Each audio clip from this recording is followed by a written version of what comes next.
सदाबहार सच्ची कहानियों पर आप सभी का स्वागत है। आज मेरा दिल बहुत उदास था और आंखों में आंसू बह रहे थे। पापा के शब्द मेरे दिमाग में किसी बम की तरह गूंज रहे थे। बेटी, मैं सच कह रहा हूँ, मैं तुम्हें जुए में हार गया हूँ।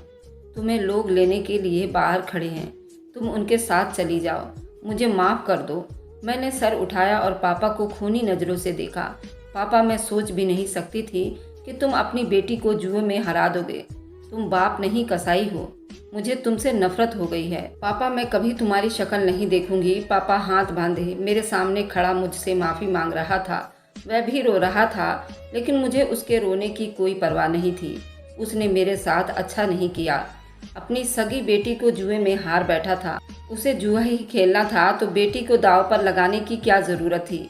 तभी बाहर के दरवाजे पर जोर जोर से किसी की आने की आहट हुई। लोग खड़े थे जिन्होंने जुए में मुझे जीता हुआ था। एक कह रहा था, रमेश जल्दी करो, हमारे पास टाइम नहीं है वरना हम अंदर घुस जाएंगे। मैंने नफरत भरी नज़रें दरवाजे पर डाली। जैसे ही वे दोनों अंदर आए, पापा बस बार बार यही शब्द दोहराए जा रहे थे, मुझे माफ़ कर दो बेटी, मुझे माफ़ कर दो बेटी, मैं तुम्हारा पापी बाप हूँ। फिर पापा मुझे बाजू से पकड़कर बाहर ले गया। बाहर दो लड़के खड़े थे जो शक्ल व सूरत से ही बदमाश लग रहे थे। उन्होंने हवस भरी नज़रों से मुझे देखा और एक गाड़ी में बिठाकर चल पड़े। पीछे पापा रोते जा रहे थे और ढेर हो गए थे। मुझे अपनी इज्जत खतरे में लग रही थी।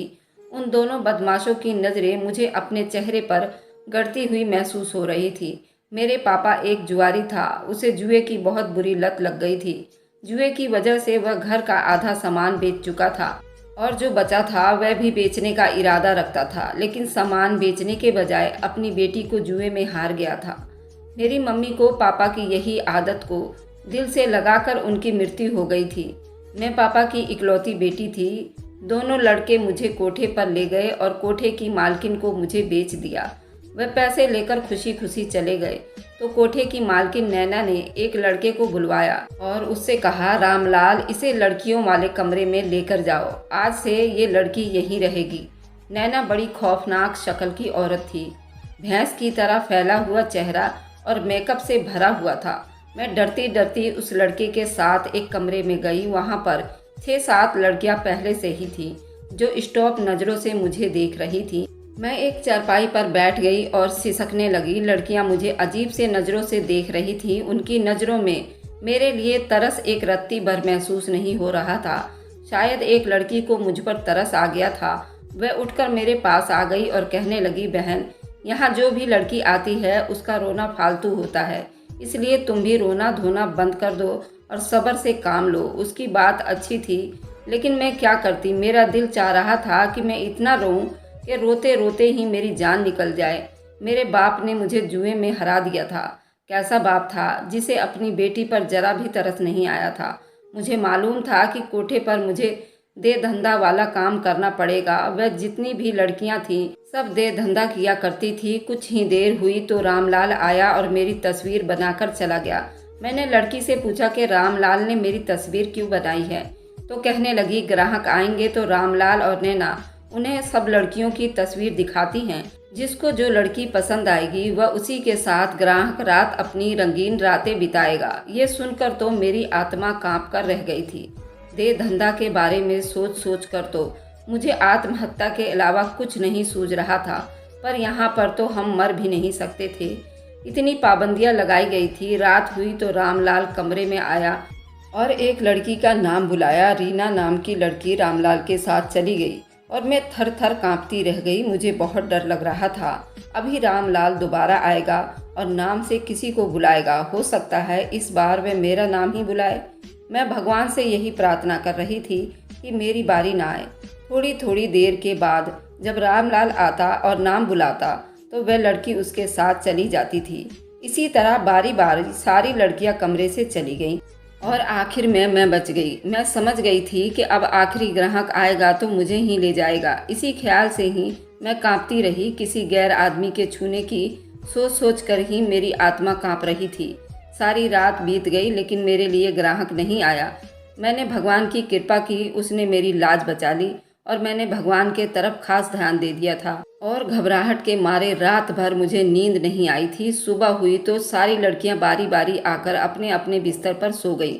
सारी रात जागने की वजह से मुझे भी नींद आ रही थी, इसलिए मैं भी सो गई। दोपहर के 2 बजे का टाइम था जब रामलाल ने आकर सब लड़कियों को जगा दिया, लेकिन मुझे ना जगाया, पता नहीं क्यों।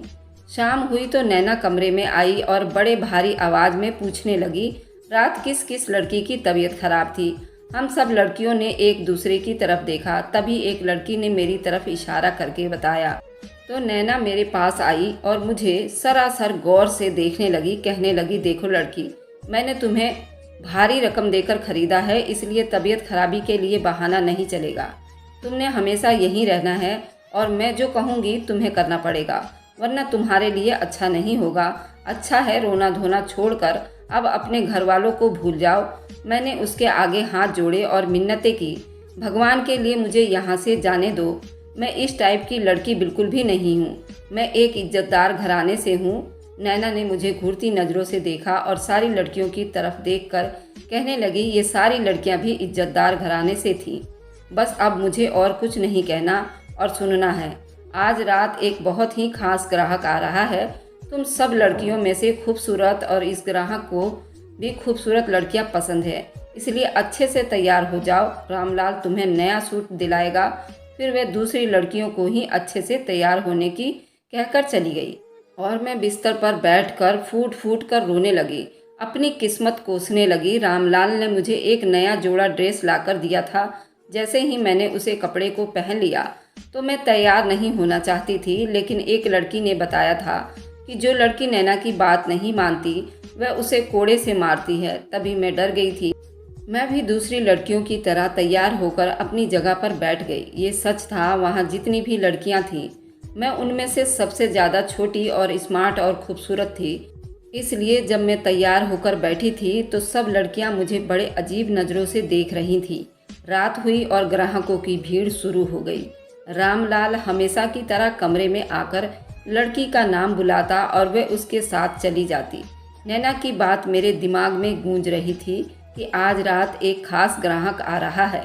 उसे खूबसूरत लड़कियां बहुत पसंद है, शायद वह मुझे पसंद कर ले और मुझे उसके साथ रात बितानी पड़ेगी। टाइम बीतता जा रहा था और सारी लड़कियां कमरे से चली गई। आखिरकार मैं रह गई। उस रात भी ऐसा ही हुआ था। मैं सारी रात जागती रही, लेकिन रामलाल बुलाने ना आया। सुबह हुई तो मैंने भगवान की कृपा की, उसने एक बार फिर से मेरी इज्जत बचा ली थी। लड़कियों के आते ही मैं भी सो गई। अब रोजाना ऐसा ही होने लगा था। मेरी समझ में नहीं आ रहा था कि ग्राहक मुझे पसंद क्यों नहीं कर रहे थे। एक तरह से तो अच्छा ही था, बस मेरे दिमाग में ये सोच आ गई थी कि मैं अपने खानदान में सबसे खूबसूरत थी और खूबसूरती के लिए मशहूर भी थी।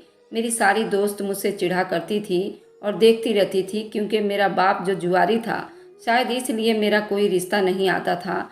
शायद मेरे पापा के बुरे लत की वजह से मेरे लिए कोई रिश्ता भी नहीं आता था और मेरी किस्मत पर दाग लग जाते थे और यही दाग मेरे रिश्ते में रुकावट बन जाती थी। मेरी माँ बहुत ही अच्छी और सब्र करने वाली औरत थी, लेकिन बाप अच्छा नहीं था। माँ बताती थी कि उनके पिताजी ने उनकी शादी करवाई थी, क्योंकि उनके पिताजी भी ऐसे ही थे, वह भी जुआ खेलते थे। उन्होंने अपने पैसों की कमी की वजह से उन्होंने मेरे पापा के साथ मम्मी की शादी करवा दी थी। मेरे पापा तो पहले बार बार जुए में भारी रकम जीत कर घर आता था। मम्मी कहती थी कि रिया के पापा जुआ खेलना छोड़ दीजिए, ये बहुत गंदी बात है, उससे कोई फ़ायदा नहीं होता, अगर उससे हमारी इज्जत भी फ़र्क पड़ेगा। और अब वही हो रहा था। मम्मी कहती थी कि तेरी इस बुरी आदत की वजह से मेरी बेटी का रिश्ता नहीं आएगा। मम्मी की बातें पापा पर असर नहीं करती थी, बल्कि वह मम्मी को डांट कर चुप करवा देता था। अगर ज़्यादा लड़ाई भी होती तो मारता भी था। मेरे पापा कमाता नहीं था, दिन रात भूखे पेट की वजह से मेरी मम्मी अब घरों में बर्तन मांजने लगी थी। मम्मी की तनख्वाह ले आती तो मम्मी के कुछ पैसे ज़बरदस्ती छीन लिया करता था। पापा की करतूतों की वजह से ही मेरा रिश्ता नहीं आता था और टाइम बीतने के साथ साथ मेरी शादी की उम्र निकलती जा रही थी। फिर एक दिन पापा घर आया और वे रोते हुए कहने लगा कि बेटी, मैं तुम्हें जुए में हार चुका हूँ, मुझे माफ़ कर दो। एक दिन पापा ने मुझ पर बहुत बड़ी ज्यादती कर दी थी। फिर वह मुझसे माफ़ी मांग रहा था। जब उसने मुझे जुए में दांव पर लगा ही दिया तो उसे उसी टाइम ही सोचना चाहिए था। अब तो माफ़ी की कोई गुंजाइश ही ख़त्म हो गई थी। मैं उस कोठे से किसी तरह निकलना चाहती थी। मुझे ऐसी ज़िंदगी से नफ़रत थी। ऐसी ज़िंदगी से तो अच्छा था मैं खुद को मौत के हवाले कर दूँ। कम से कम इज्जत से मौत तो आएगी। वहाँ से भागने का कोई रास्ता दिखाई नहीं देता था। नैना ने कोठे के गेट पर 2 गार्ड रखे हुए थे। मुझे कोठे पर आए 1 हफ्ता हो गया था, लेकिन अभी तक मैं किसी ग्राहक को पसंद नहीं आई थी। मैं रोज़ाना रात अपने बिस्तर पर जागते जागते पूरी रात बिता देती थी और फिर सुबह ही सोती थी। सब लड़कियां भी हैरान थी, 1 हफ्ता बीतने के बावजूद भी अभी तक किसी ग्राहक को पसंद क्यों नहीं आई थी। एक लड़की ने अपने साथी लड़की से मेरे बारे में भी बात करना शुरू कर दी थी। मैं चुप से सुनती रहती थी। मुझे अपने घर की भी बहुत याद आती थी। एक बार भी पापा मुझसे मिलने नहीं आया था। शायद उसे मालूम ही नहीं था कि जिनके हाथों उसने मुझे जुए में हार गया है वह मुझे कोठे पर बेच गए हैं। एक दिन मैंने सोचा कि मुझे नैना से बात करनी चाहिए। मैं उसकी मिन्नतें करूंगी कि मुझे यहाँ से जाने दे और मैं कोई काम वगैरह करके उसके पैसे उतार दूंगी। उससे बात करने का मौका मिला तो मैंने उसकी बहुत मिन्नतें की, लेकिन नैना किसी तरह भी ना मानी, बल्कि कहने लगी, क्या मैं तुझे बेवकूफ़ दिखती हूँ जो तुझे छोड़ दूँ? तू तो मेरे लिए सोने की चिड़िया है। मैं कमरे में आकर बहुत रोई थी, भगवान से मदद मांगी थी कि वह मुझे इस दलदल से निकाल दे। जब मैं रोती थी तो रामलाल मुझे तरसती नज़रों से देखता था, लेकिन बात कोई नहीं करता था। एक रात जब लड़कियां अपने अपने ग्राहकों के साथ रात बिताने कमरे में चली गईं, तो मैं उठकर कमरे से बाहर निकल गई। मैंने सोचा था शायद मुझे यहाँ से भागने का मौका मिल जाए। मैं आंगन में पहुँची, लेकिन मुझे नैना तो कहीं नहीं दिखी। लेकिन रामलाल के साथ एक आदमी दिखाई दिया। उस आदमी को देखते ही मेरे पैरों तले से जमीन निकल गई। वह आदमी हमारे ही मोहल्ले का था। उसका नाम सत्यनारायण था। वह पहले मोहल्ले में उसका बड़ा नाम मशहूर था। उसकी उम्र 50 साल के लगभग थी। वह शादीशुदा और एक जवान बेटी और बेटों का बाप था। उसे कोठे पर देखकर उसकी सारी शराफत की पोल खुल गई थी। रामलाल उसे मेरी ही तस्वीर दिखा रहा था, कुछ कह रहा था जो मैं ना सुन सकी और कमरे में चली गई। मुझे डर लगा हुआ था कहीं वो मेरे साथ रात बिताने की हामी ना भर ले। वह मुझे जानता था, मैं रमेश की बेटी हूँ और मेरा बाप एक जुआरी है। जब आधा घंटा बीत गया और रामलाल मुझे बुलाने न आया तो मुझे शक हुआ। पता नहीं रामलाल ने सत्यनारायण अंकल से मेरे बारे में क्या बताया था और मेरी तस्वीर देखकर सत्यनारायण ने क्या कहा था। अगले दिन जब रामलाल मिला, मैंने उससे पूछ लिया। कहने लगा, तुम पूछ कर क्या करोगी? और वह आदमी तुम्हारी तस्वीर देखकर हैरान हो रहा था कि तुम उस कोठे पर कैसे पहुंची हो। मैंने उसे बता दिया कि तुम्हारा बाप तुम्हें जुए में हार कर गया था। जुआ जीतने वालों ने तुमको यहाँ बेच गए थे। तुम्हारे अलावा और कोई लड़की भी नहीं थी, इसलिए वह वापस चला गया था। मैंने सुकून की सांस ली और पूछा कि उसने मेरे साथ रात क्यों नहीं बिताया। रामलाल ने गौर से मुझे देखा और कहने लगा, मुझे नहीं मालूम, बस कुछ दिन इंतजार कर लो। वह चला गया और मैं डर कर रह गई। रामलाल की आंखों में न जाने क्या था। उसने मुझे डरा कर ही रख दिया था। उसका कहना था बस कुछ दिन इंतजार कर लो। मुझे उलझन में डाल गया था। मैं सारी रात उसकी बात पर गौर करती रहती थी, कुछ समझ नहीं आ सकी। मुझे रामलाल की आंखों में अपने लिए मोहब्बत दिखाई दी थी। शायद वो मुझे पसंद करने लगा था। वह खुद भी हैंडसम और लंबे कद का नौजवान था।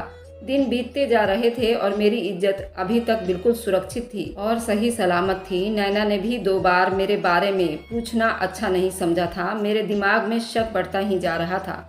मेरे साथ रहने वाली लड़कियां भी हैरान थी और मुझे कुरेदने की कोशिश करती थीं कि अभी तक मुझे किसी ग्राहक ने पसंद क्यों नहीं किया।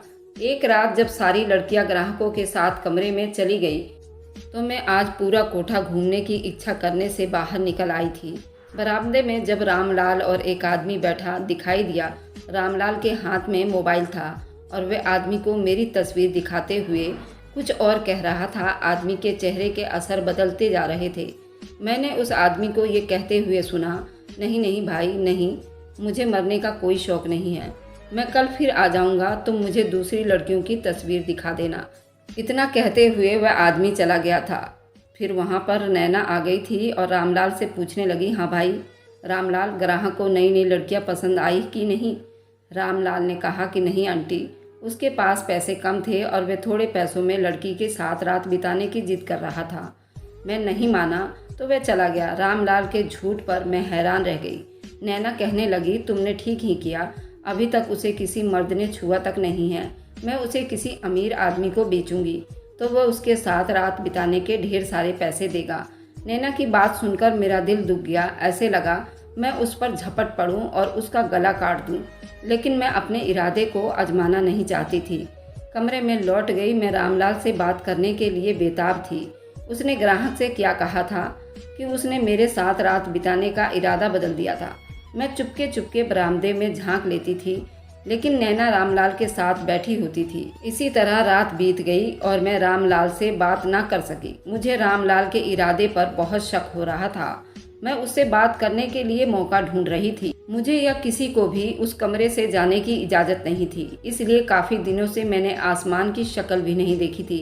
एक दिन नैना अपने कमरे में आराम कर रही थी कि मुझे रामलाल आंगन में अकेला बैठा हुआ नजर आया। मैं जल्दी से उसके पास पहुंच गई। मुझे देखते ही रामलाल बौखला गया। अगले ही पल उसने मेरा बाजू पकड़ा और मुझे एक कमरे में ले गया। मुझे गुस्से से कहने लगा, तुम अपने कमरे से बाहर क्यों निकली हो? अगर नैना ने तुम्हें देख लिया तो तुम्हारी खैर नहीं होगी। जल्दी से अपने कमरे में जाओ। मैं उससे पूछना चाहती थी, लेकिन उसने मेरी एक ना सुनी और मुझे कमरे में भेज दिया। मुझे बड़ा गुस्सा आया, लेकिन मैं अपना गुस्सा पीकर रह गई। मेरा ख्याल था कि मेरी इज्जत सही सलामत रहेगी और मैं किसी ग्राहक को पसंद नहीं आऊँगी, मगर ये मेरी दिमागी ख्याल थी। एक रात जब सब लड़कियां अपने अपने ग्राहकों के साथ चली गई तो मैं भी उस कोठे में से भागने के ख्याल से कमरे से बाहर निकलने के खातिर उठी और दरवाजे पर पहुंची तो मुझे एक लड़के की आवाज़ सुनाई दी और मेरा नाम लेकर कह रहा था, मुझे यही लड़की चाहिए, मैं उसी के साथ रात बिताना चाहता हूँ। ये सुनते ही मेरी जान निकल गई और मैं समझ गई कि आज रात मेरी इज्जत तार तार हो जाएगी और मैं खुद को कभी मुंह दिखाने के काबिल नहीं रहूंगी। मैं रोने लगी, लेकिन मेरा रोना नैना का दिल मोम ना कर सका। रामलाल ने मुझे लेने के लिए आ गया। कमरे में आया और कहने लगा, परेशान ना हो रिया, जो लड़का आ रहा है उसकी बात गौर से सुनना और आ जाओ। मैं उससे कुछ पूछना चाहती थी, लेकिन वह जल्दी से बाहर निकल गया। मैं उसके पीछे पीछे चल दी। वह मुझे एक कमरे के दरवाजे पर छोड़कर चला गया और मैं धड़कते दिल और कांपते बदन के साथ कमरे में घुसी। वह जो कोई भी था दरवाजे के तरफ पीठ करके खड़ा था। मैं उसके पीछे जाकर खड़ी हो गई। वह जब मुड़ा तो उसे देखकर मेरी जान ही निकल गई। वह तो मेरे पड़ोस में सत्यनारायण अंकल का बेटा था। मैं उसे देखकर हैरान रह गई। मेरे मुंह से उसका नाम बेधड़क से निकल गया था, साहिल। वह मुस्कुराया और मुझे बिस्तर पर बिठाने के बाद खुद भी बैठा और कहने लगा, हाँ रिया, मेरे रामलाल से बात हो गई है। नैना सो जाए फिर वह तुम्हें कोठे से बाहर निकाल देगा। दिल हजारों सवाल कर रहा था। उसे मैं देखती रह गई थी। मेरी समझ में कुछ नहीं आ रहा था। मैं पूछना चाहती थी, मगर उसने मेरे होठों पर उंगली रखकर मुझे चुप रहने का इशारा किया और कहा, पहले हम यहाँ से निकल चलें, फिर मैं तुम्हें पूरी बात बता दूंगा। कोठे से निकलने के बारे में सोचकर मेरी आत्मा कांप कर रह गई थी। करीब करीब 1 घंटे के बाद रामलाल कमरे में आया और उसने बाहर आने को कहा। हम दोनों उसके पीछे पीछे कमरे से बाहर निकल आए। रामलाल ने बताया, नैना सो गई है, एक गार्ड बाथरूम में है, दूसरे को मैं बातों में लगा लेता हूँ, तुम रिया को लेकर यहाँ से निकल जाओ। हमने ऐसा ही किया। गेट पर एक गार्ड खड़ा था। रामलाल ने उसे बातों में लगाया और मैं साहिल के साथ निकल गई। वह सीधा मुझे अपने दोस्त के फ्लैट पर ले गया। मैं बेहद खुश थी। मुझे यूँ लग रहा था जैसे मुझे नई जिंदगी मिली हो और नई आज़ादी। मैं सारी बात भी जानने के लिए बेताब थी और बेचैन थी। तभी साहिल ने बड़ी डिटेल से बताना शुरू किया। मैं किसी काम से तुम्हारे घर गया था। अंकल की तबीयत बहुत ख़राब थी। मैं उन्हें अस्पताल ले गया। जब उनकी तबीयत ठीक हुई तो उन्होंने रोना शुरू कर दिया। मेरे उस्काने पर उन्होंने बताया कि वे तुम्हें जुए में हार चुके हैं और वे दोनों लड़कों ने तुम्हें कोठे पर बेच दिया है। तो मुझे बहुत अफसोस हुआ। रिया, मैं तुमसे बचपन से ही मोहब्बत करता था और तुम्हें अपनाना चाहता था, लेकिन हिम्मत नहीं हारी। आज मुझे मौका मिल गया तो उसने फ़ोन कर दिया। रामलाल ने नैना के चाय में नशे की दवाई मिला दी थी। अब सुबह से पहले होश में नहीं आएगी। गार्ड की समस्या थी तो एक गार्ड इत्तेफाक से बाथरूम में गया था और दूसरे को रामलाल ने बातों में लगा लिया था।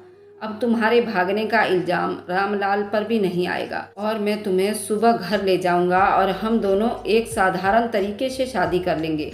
क्या तुम मुझसे शादी करना चाहोगी? साहिल की बातें सुनकर मेरे अंदर सुकून की लहर दौड़ गई थी और मैंने भगवान की कृपा की थी। सारी बात मेरी समझ में आ गई थी। मेरी इज्जत अगर सही सलामत थी तो वह साहिल की वजह से और रामलाल की वजह से। उसका सिला मैं तो रामलाल को नहीं दे सकती थी, लेकिन मेरे साथ तो भगवान थे। सुबह होते ही मैं साहिल के साथ सत्यनारायण अंकल के घर पहुंच गई और सत्यनारायण अंकल को तो सब कुछ पता था। उन्होंने अपनी माँ को बता दिया। सत्यनारायण की पत्नी यानी साहिल की माँ भी शादी पर राजी हो गई और उसी शाम हमारी शादी बड़ी साधारण तरीके से हो गया। मेरे शादी में मेरे पिताजी भी आए थे। अब मैंने उन्हें माफ़ कर दिया था क्योंकि वो बहुत बीमार रहने लगे थे। अब उन्होंने जुआ खेलना भी छोड़ दिया था और मुझसे बहुत शर्मिंदा थे। वे बार बार मुझसे माफ़िया मांग रहे थे। आखिरकार मैंने पापा को माफ़ कर दिया और मेरे पापा और हम सब अच्छी ज़िंदगी बिताने लगे। दोस्तों, ये थी आज की कहानी।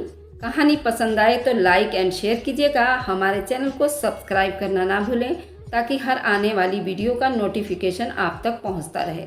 Thanks for watching, like and subscribe. मिलती हूँ मैं अपनी अगली कहानी में। जब तक के लिए सबको धन्यवाद। Bye bye.